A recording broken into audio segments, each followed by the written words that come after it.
청와대는 일단 이 보고서 채택 시한까지 여야 협의 결과를 지켜보겠다는 입장인데요. 더불어민주당의 윤건영 의원은요, 이번 그 청문회 제도 자체를 좀 손질해야 되는 게 아니냐 이런 주장을 하고 있는데요.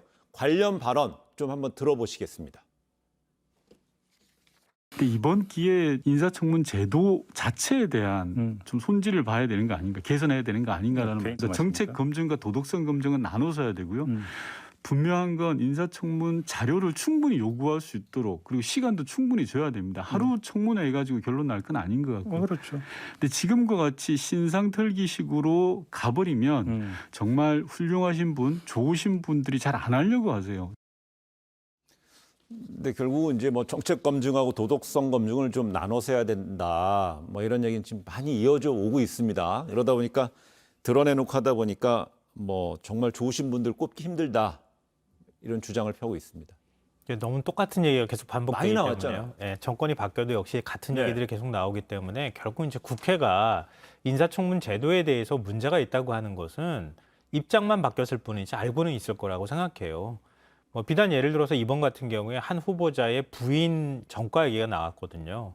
근데 절도 얘기가 나왔어요. 네. 근데 그 당시의 상황에서 정신 건강이 좀 좋지 않은 상황에서 있었던 중하지 않은 얘기였는데도 불구하고 그걸 꺼내가지고 막 망신주기 하듯이 얘기를 한단 말이에요.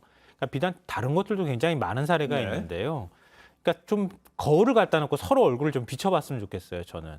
근데 그런 면에서 좀 좋은 시기가 온 것은 맞는 것 같아요. 왜냐하면 문재인 정부에서 또 인사청문회 하기는 좀 쉽지 않거든요. 네. 이번에 인사청문회 다 끝나고 난 다음에 다음번 대선 때 어떤 정당이 집권을 할지 아무도 알 수 없는 상황이잖아요. 그러니까 뭔가 이해관계나 나한테 이익이 된다 이런 생각하지 말고 인사청문 과정에서 국민들이 알 권리도 있기 때문에 무조건 도덕성 검증은 비공개로 한다 이런 게 아니라 네. 최소한 이 정도 룰은 지키자. 이런 것에 대한 합의가 좀 됐으면 좋겠고요. 인사청문회법을 그런 부분에 있어서 조금만 좀 손질해주면 지금과 같은 현상은 좀 안 나올 수 있겠다. 이런 생각을 해봅니다. 근데 지금 보면 정책 검증하고 도덕성 검증이 나뉜 것 같지만 또 연결된다는 지적도 있잖아요. 정책이라는 거는 국민들의 신뢰를 바탕으로 해야 되는데 이 도덕성 부분에서 문제가 된 장관이 추진하는 정책에 대해서 과연 정책의 수요자인 소비자인 국민들이 얼마나 신뢰를 하느냐. 그러니까 정책의 추진력에도 연관이 되는 거기 때문에요. 이게 두 개를 완전히 분리하느냐 아니면 이게 분리되어 있지 않은 상황이냐. 근데 조금 전에 말한 대로 본질에서 벗어난 신상털기와 정책과 연결되는 신상털기도 있는 부분이기 때문에 그 부분도 한번 들여다봐야 될 것 같고요.